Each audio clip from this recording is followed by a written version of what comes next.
Hello guys, আজকে আমরা চলে যাব ট্রেনিং সেন্টারে এবং আমি নাই এবং আমরা সবাই একসাথে ট্রেনিং সেন্টারে যাচ্ছি। এবং এই ট্রেনিং সেন্টারটা হচ্ছে কিশোরগঞ্জ। এখন কিশোরগঞ্জে যাওয়ার জন্য আমাদের প্রথমে বাস দিয়ে যেতে হবে, কারণ আমরা এখন রয়েছি বাস স্ট্যান্ডে। এবং বাস স্ট্যান্ডে আমরা থাকাকালীন কিছু সময় পর বাস এসে পড়লো এবং আমরা বাসে উঠতে শুরু করলাম। বাসে প্রচণ্ড ভিড় থাকে, আমরা বাসে জায়গা পাই নাই, তাই আমরা দাঁড়ায় দাঁড়ায় চলে গেলাম।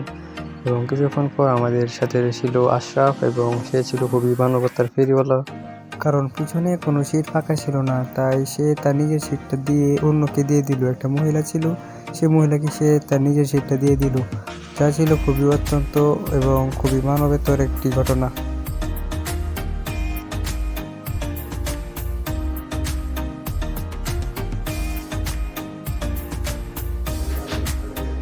হ্যালো গাইজ, আজকে আমরা শিখতেছি লুব্রিকেটিং সিস্টেম, যেটা অটোমোবাইলের গুরুত্বপূর্ণ একটি কাজ। আর স্যার আমাদেরকে দিয়েছেন যে কীভাবে লুব্রিকেটিং সিস্টেমের যে সমস্যাগুলো আছে ওইগুলা লিস্ট করে স্যারকে জমা দেওয়ার জন্য। So good bye. অটোমোবাইলের পড়া কমপ্লিট করার জন্য সবাই মনোযোগ সহকারে পড়তেছে এবং একটু পরে আমাদের টিফিন টাইম দেয় এবং এই টিফিন টাইমে আমরা সবাই বারিন্দায় দাঁড়িয়েছিলাম এবং ভিডিও করলাম কিছুক্ষণের জন্য। আমাদের সাথে রয়েছে হামজা চৌধুরী, যে বাংলাদেশের সবচেয়ে বড় ক্রিকেট প্লেয়ার। এবং আমরা চলে গেলাম গুরুদুয়ারের মাঠের উদ্দেশ্যে এবং আমাদের সাথে রয়েছে আইফোন ম্যান, যে সারাদিনই আইফোন নিয়ে ঘোরাঘুরি করে এবং আইফোন টিপে এবং সারাদিনই ফটো সেশন করতে থাকে। যদিও তার আইফোনটা বিক্রি করে দেওয়ার কথা ছিল, কিন্তু সে বিক্রি করলো না। আর আমাদের সাথে আরেকজন রয়েছে, তার নাম হচ্ছে দালাল।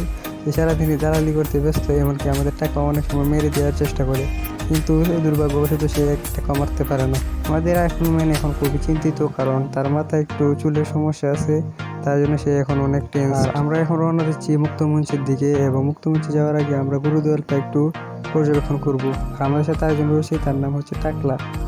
এই মুহূর্তে আমরা গুরুদুয়ারের উদ্যানে রয়েছি এবং আমরা সবাই এই জায়গায় সেলফি তোলার জন্য প্রস্তুতি গ্রহণ করছি। গুরুদুয়ারের উদ্যানের মেন গেট দিয়ে আমরা চলে আসলাম গুরুদুয়ারের উদ্যানের দিকে। এখন এখানে কিছুক্ষণ সময় কাটালাম।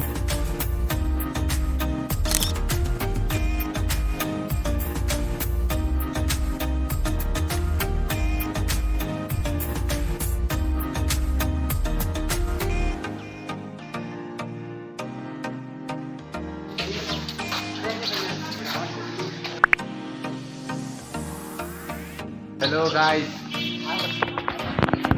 সবাই এবং ছবি তোলায় ব্যস্ত এবং ছবি তোলার পর আমরা চলে গেলাম মুক্তমঞ্চে এবং মুক্তমঞ্চে অনেকক্ষণ ঘোরাঘুরি করলাম। মুক্তমঞ্চে যে বক্সিং আছে, ওই বক্সিং সেন্টারে আমরা যাওয়ার পরে আমাদের যে হামজা চৌধুরী, উনি এক ঘুষিতে 999 যে পয়েন্ট আছে ওইটা তুলেছিল। এবং ওইটার পরে আমরা চলে গেলাম শপিং মলে। শপিং মলে গিয়ে আমরা হামজা চৌধুরীর জন্য একটা পাঞ্জাবি কিনলাম এবং পাঞ্জাবি কিনতে নিতে আমরা এখানে কিছু ফটো সেশন করলাম এবং ফটো সেশনের শেষে আমরা বাইরে গেলাম আবার বাড়ির উদ্দেশ্যে।